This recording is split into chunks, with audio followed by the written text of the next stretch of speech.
رات کے 10 بجے ہیں۔ السلام علیکم، یہ ریڈیو پاکستان ہے۔ ایاز اسلم سے خبریں سنیے۔ پہلے اہم خبروں کا خلاصہ۔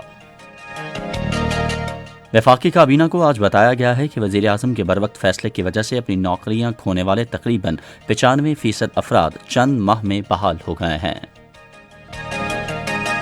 الیکشن کمیشن نے کہا ہے کہ وہ اپنی ذمہ داریاں بغیر کسی دباؤ کے ادا کرنے کے لیے پرعزم ہے۔ چین نے کہا ہے کہ چین پاکستان اقتصادی راہداری ایک بڑا منصوبہ ہے جس سے دونوں ملکوں کے درمیان دیرینہ دوستی کی عکاسی ہوتی ہے۔ اور قطر نے خلیج عرب ریاستوں پر زور دیا ہے کہ وہ ایران کے ساتھ سفارتکاری کے ذریعے مذاکرات کر کے تمام تصفیہ طلب مسائل حل کریں۔ اور اب خبریں تفصیل کے ساتھ۔ وفاقی کابینہ کو آج بتایا گیا ہے کہ وزیر اعظم کے بروقت فیصلے کی وجہ سے اپنی نوکریاں کھونے والے تقریباً 95% افراد چند ماہ میں بحال ہو گئے ہیں۔ کابینہ کا اجلاس آج وزیر اعظم عمران خان کی سربراہی میں اسلام آباد میں ہوا۔ وزیر منصوبہ بندی اسد عمر نے وفاقی شماریات بیورو کی طرف سے کیے گئے حالیہ سروے کی بنیاد پر کرونا وبا کے اثرات سے کابینہ کو آگاہ کیا۔ وبا کی وجہ سے تقریباً 2 کروڑ افراد کی آمدنی تقریباً ختم ہو گئی تھی۔ وفاقی کابینہ نے براڈ شیٹ معاملے کی تحقیقات اور اس سے ناجائز فائدہ اٹھانے والوں پر اس کی ذمہ داری عائد کرنے کے لیے ایک انکوائری کمیٹی تشکیل دی ہے۔ یہ اعلان وزیر اطلاعات و نشریات شبلی فراز نے سائنس کے وزیر وفاد چودھری اور انسانی حقوق کی وزیر شیری مزاری کے ہمراہ آج اسلام آباد میں ایک پریس کانفرنس کے دوران کیا۔ شبلی فراز نے کہا کہ کمیٹی ہائی کورٹ یا سپریم کورٹ کے ایک سابق جج، FIA، اٹارنی جنرل کے دفتر سے ایک سینئر افسر، ایک سینئر وکیل اور وزیر اعظم کے نامزد کردہ افسر پر مشتمل ہوگی۔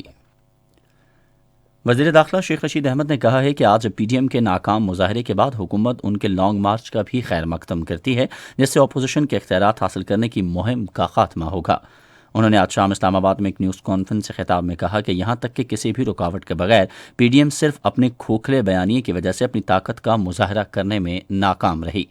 وزیر داخلہ نے PDM احتجاج کی راہ میں رکاوٹیں ڈالے بغیر امن و امان کی صورتحال برقرار رکھنے پر پولیس، رینجرز اور قانون نافذ کرنے والے اداروں کو مبارکباد دی۔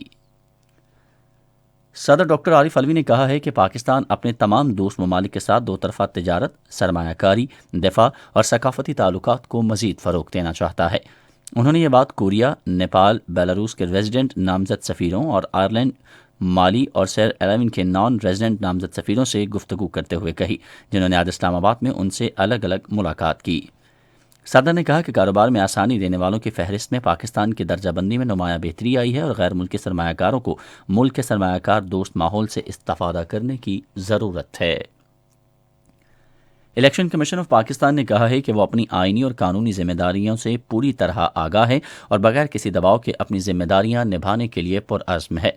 الیکشن کمیشن کی طرف سے آج ایک جاری ہونے والی پریس ریلیز میں کہا گیا ہے کہ انتخابات خواہ عام انتخابات ہوں، سینٹ کے انتخابات ہوں، بلدیاتی انتخاب ہوں یا ضمنی انتخاب، الیکشن کمیشن ان کے آزادانہ، منصفانہ اور شفاف انعقاد کو یقینی بنانے کے لیے ہر وقت تیار ہے۔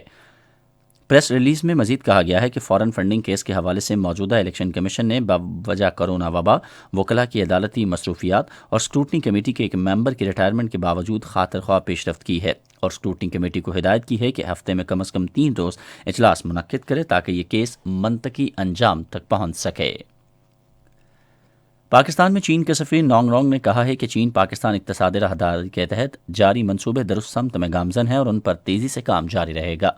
سیکرٹری منصوبہ بندی اور ترقی مطر نیاز رانا نے آج اسلام آباد میں باتیں کرتے ہوئے سفیر نے کہا کہ چین پاکستان اقتصادی راہداری منصوبہ ایک بڑا منصوبہ ہے جو چین اور پاکستان کے درمیان طویل دوستی کا مظہر ہے۔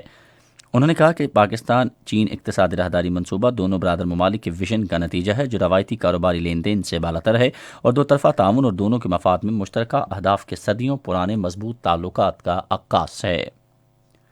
اور قطر نے خلیج عرب ریاستوں سے کہا ہے کہ وہ سفارتی انداز میں ایران کے ساتھ اپنے تمام تنازعات مذاکرات کے ذریعے حل کریں۔